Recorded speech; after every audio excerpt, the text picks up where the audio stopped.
Hi there, I'm Michael Bovee. Thanks for tuning in to DebtBytes, our YouTube channel. Today I want to cover a reader question that came in about what happens to your home or a rental property in their case when you're not paying on other bills like credit cards, like personal loans. So the deal is that you have to be sued and a judgment entered against you before there's any real risk to assets like your home or a rental property when you're beginning to have the likelihood that you could be sued.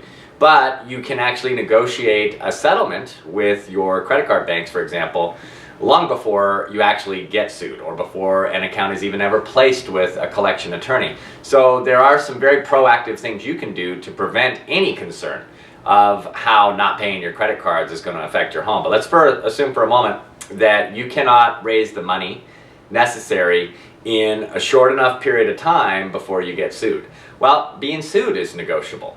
We just did a video up late last year about how you can use getting sued to your advantage, and the number one way that you do that is that you use the formal court process to drag the process out so that you can have more time to save up money, and here again prevent any real risk, ultimate risk to your home or a rental property.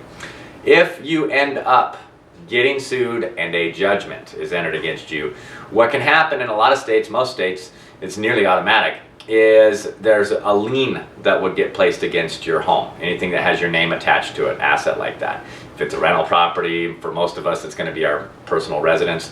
And that lien is going to be in the way of you accomplishing things later on. Namely, getting a refinance through, that'll be found. Doesn't even matter if the lien's 10 years old and it's no longer even on your credit report anymore. It's going to be found by lenders, underwriters, because it's part of the public record in the courts. And it will prevent you from being able to pass clean title, say, when you sell the home.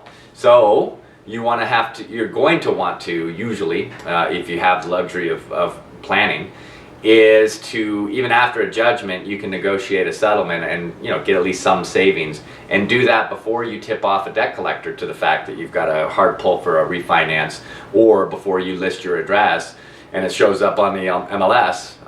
A debt collector can do in 15 seconds they can see that your house is on the market, and if you haven't paid on a debt in 5-6 years, you just call out of the blue, you're already, they're skeptics, right? So they're going to do a quick search on the address and see, oh my gosh, they've got it for sale, we're going to sit tight, we're going to get all our money, or potentially all the money. So when you get to that level, if you've gotten to that level, be prepared, plan ahead. Let me back out a little bit, and I want to talk more about those of us that have the ability to plan for keeping anything about our home, a rental property, or anything like that, and keeping it out of harm's way. When you're dealing with debts that you haven't paid, the longer you go without paying them, like I said, your risk begins to increase that you could be sued. But it also means that your ability to resolve the problem debt for an affordable amount increases as well. So for example, on a credit card debt, let's say it's Chase Bank, for example, they issue a lot of credit cards, and it's a $10,000 balance. You haven't paid it in 6 months. You can negotiate that debt, 7, 8, 9, 2 years. You can negotiate that $10,000 balance, sometimes down to somewhere along the lines of 2, 3, and 4,000, and sometimes even with terms. So being proactive with debts that you haven't paid to keep you and your assets later out of harm's way makes a ton of sense. But you have to have the ability to do that. You have to have the resources that you can draw from. So just know that at any point, at any stage in the collection process, you can do some things to help yourself and help keep your home out of harm's way. See you on the next video.